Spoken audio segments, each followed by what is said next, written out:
Cette petite épicerie ne se trouve pas dans les quartiers les plus défavorisés d'Athènes. Et pourtant, pour ce commerçant, boucler les fins de mois ressemble à un exercice de haute voltige depuis que la Grèce s'est engagée sur la voie de l'austérité.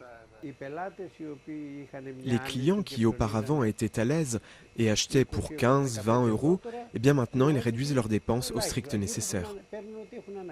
Résultat, le chiffre d'affaires du magasin est en chute libre.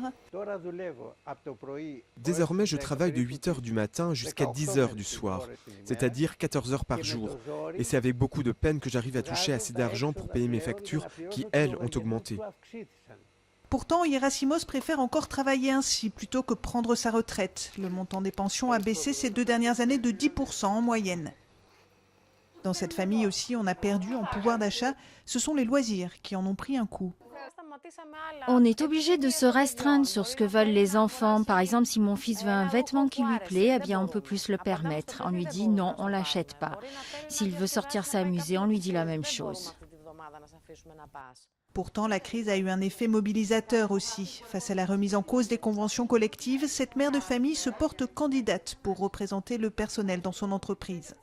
C'est une chose que je n'avais jamais faite, mais puisque toute cette histoire a commencé dans mon pays, j'ai décidé de m'engager maintenant. Mais en Grèce, les plus jeunes n'ont déjà plus le luxe de pouvoir encore défendre leurs droits.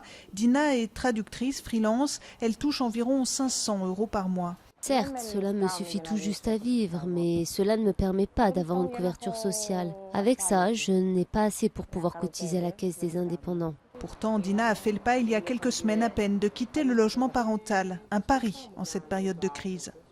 Je vis avec le stress permanent de devoir un moment y retourner. En fait, je ne peux pas être certaine de pouvoir vivre ici sur le long terme. Incertitude, restrictions, angoisse. Dans un pays qui compte plus d'1 million de chômeurs, la classe moyenne grecque vit désormais avec la peur du lendemain.